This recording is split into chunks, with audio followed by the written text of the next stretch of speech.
Papaano ba mag-order sa Benguet seller na mga succulents step by step? Ayun lang guys, yung masashare ko for now. So, humayo kayo at magpakarami ng order. Happy planting guys!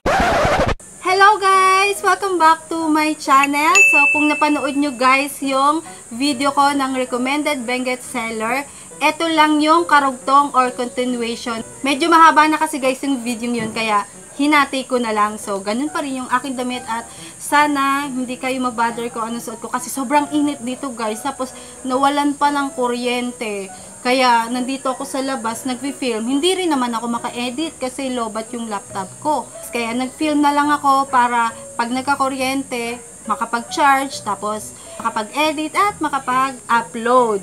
So, ayun guys, makikita nyo rin naman sa title or sa thumbnail ng video to kung ano ang gagawin natin. Ang topic natin ngayon ay papaano ba mag-order sa Benguet seller ng mga succulents step by step hanggang sa dumating sa inyo yung halaman. Ang unang-unang gagawin natin guys ay i-message nyo yung matipuhan nyo na seller. Binigyan ko kayo ng mga recommended seller guys. Message nyo sila, wala namang masamang magtanong. Kung nag-reply na sila, sabihin nyo kung meron sila ng ganyan or may ganito kayong mga plants, mga succulents. Mag-ask kayo sa seller kung anong meron silang succulents or maganda guys, magpapasa kayo ng pictures or photos ng mga succulents na meron sila. And then guys, ang itatanong nyo sa seller kung on hand ba yon or actual photo na ba yung ipapadala sa inyo. Kasi merong mga seller na bibigyan kayo ng picture pero hindi actual photo ang ipapadala sa inyo. Meron silang shipping day. Hindi yung pagka-order mo kinabukasan ipapadala sa inyo. Hindi ganun guys kasi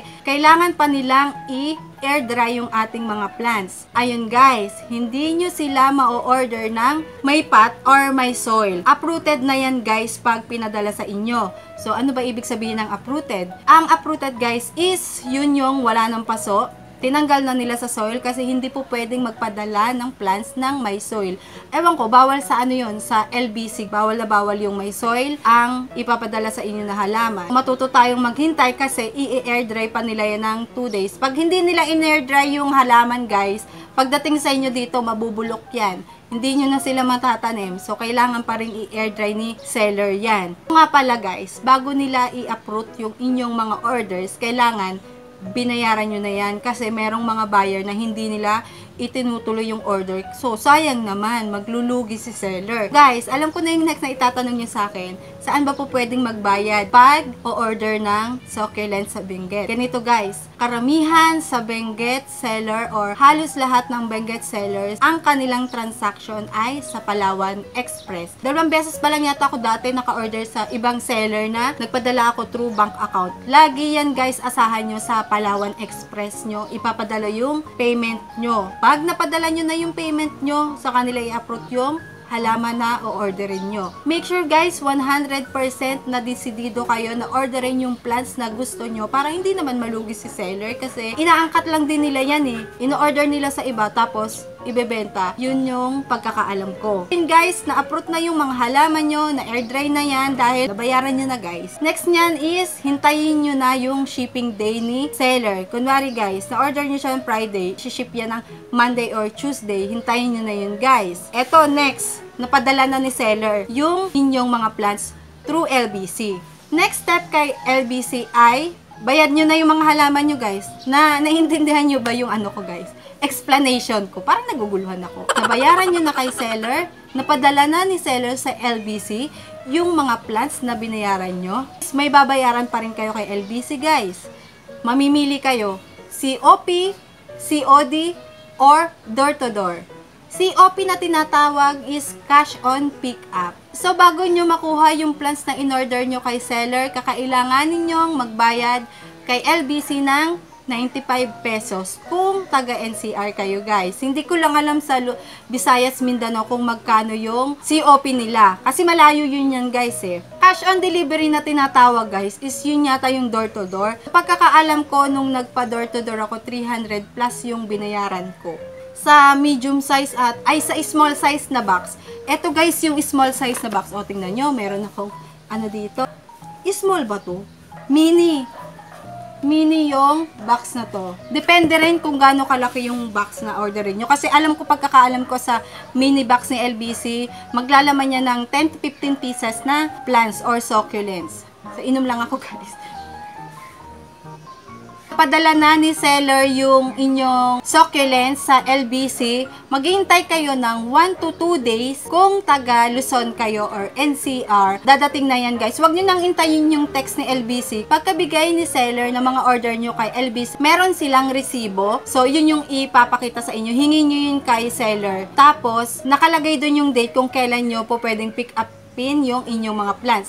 Pero kung ako sa inyo, kung ang nakalagay na pick up date doon ay para bukas, sa next day nyo nakuhanin. Kasi minsan nadidelay ng 1 day. Sa NCR yun guys, or sa Luzon. Pero kung sa Visayas, Mindanao, I think 4 to 5 days bago nila ma-receive yung mga in-order nila sa Benguet. I'm not sure guys, pero hindi na siya lalampas ng 1 week. Pero mas maganda guys, pa-update din kayo. Kasi guys, si LBC, delay talaga siya mag-text sa inyo na nandun na yung mga plants. Ay, hindi nila sasabihin na plants.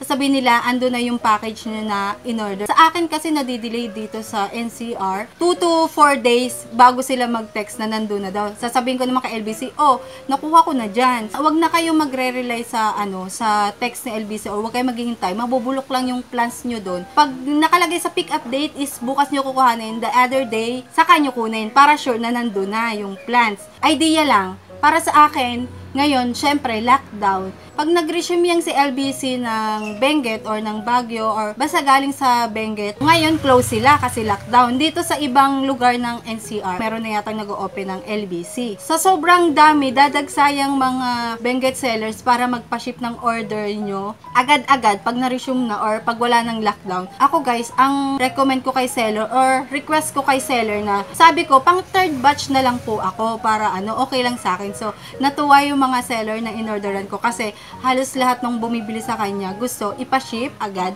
pag wala ng lockdowns. Gusto ko pang third batch ako na ipapa-ship. Ang Benguet sellers kasi nagpapa-ship yan ng twice a day. After 2 weeks pa nila mapapa-ship yung order ko. So kaya rin nagkaroon din ako ng idea na isend na lang sa inyo yung mga recommended Benguet sellers para pagkatapos ng lockdown, naka-order na kayo. Siyempre sa atin, maraming gustong-gusto lagi nagtatanim. Katulad ko guys, hindi ako mapakali ng walang tanim. Gusto ko laging nagkukot-kot, ewan ko ba.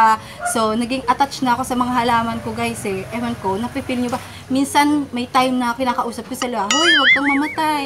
Akong malungkot yung dahon nila, sabihin ko, hoy, huwag kang mamatay. So, para may buhay yan guys. Oo, feeling ko naiintindihan nila yung pag kinakausap sila. Parang sumisigla. Sobrang init dito sa amin, wala pang kuryente. Ewan ko ba? Coffee tayo, iced coffee. Pag nakuha nyo na yung orders nyo, i-message nyo na si seller na nakuha ko na yung order, tapos magpasalamat kayo kung merong mga binigay na freebies sa inyo. Basta ulitin ko guys, hindi lahat ng mga na-recommend kong seller ay nagbibigay ng freebies, pero yung isa doon, or basta yung ilan doon na hindi nagbibigay ng freebies, ay maganda yung plan sa pinapadala nila.